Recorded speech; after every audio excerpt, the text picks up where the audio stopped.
when you're going through a moment like this, where your life seems out of control, and you really don't know what's going to happen next, and what the future will be like, or as people have been talking about, what will be the new normal. Where do you go for peace? Where do you go for comfort? Where do you go for rest? Well, there's a passage in the Old Testament that answers that. It's a moment when God's people were facing scary and difficult things, and God calls the prophet Isaiah to bring a word of comfort to his people.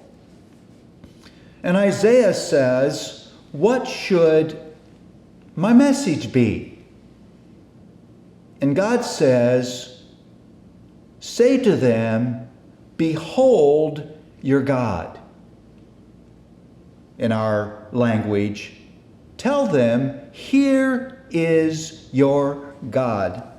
And now hear these words. Who has measured the waters in the hollow of his hand and marked off the heavens with a span? Who's enclosed the dust of the earth in a measure and weighed the mountains in scales and the hills in a balance? Who has measured the Spirit of the Lord, or what man shows him counsel? Whom did he consult, and who made him understand? Who taught him the path of justice, and taught him knowledge, and showed him the way of understanding? Behold, the nations are like a drop from a bucket, and are accounted as the dust on the scales. Behold, he takes up the coastlands like fine dust. Lebanon would not suffice for fuel, nor are its beasts enough for a burnt offering. All the nations are as nothing before him. They are counted by him as less than nothing and emptiness. To whom then will you liken God, or what likeness compare to him? Now here's what you have happening.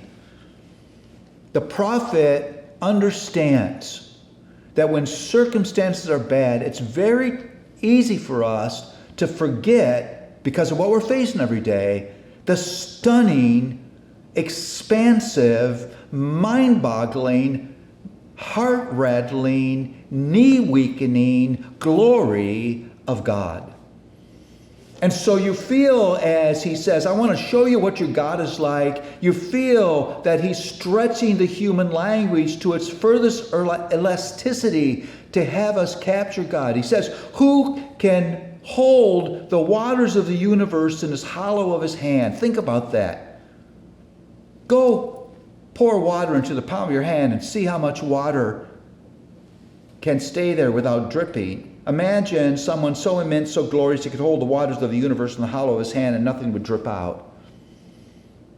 Who could put all the nations in a bucket and weigh them on a scale.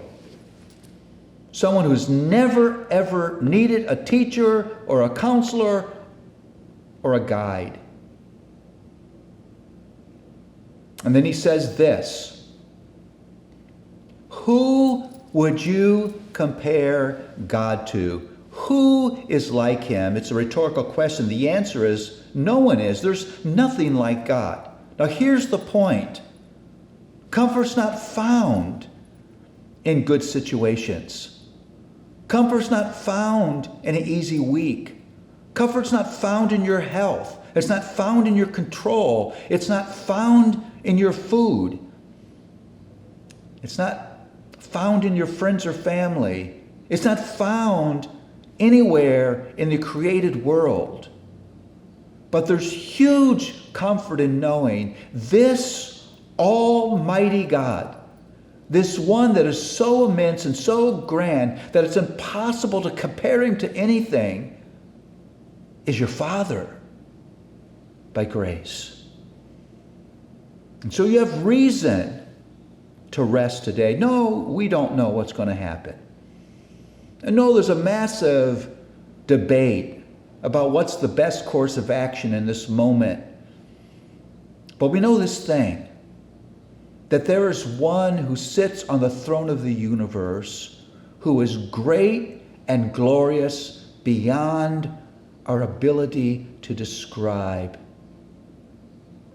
That one is now connected to you by faith. And he loves you, and he cares for you. And he unleashes his grandeur and glory for you, your good. Where's comfort? Comfort is found in beholding your God. May you do that, not just today, but every day. Because when you look at life through the lens of his glory, guess what? Life looks different.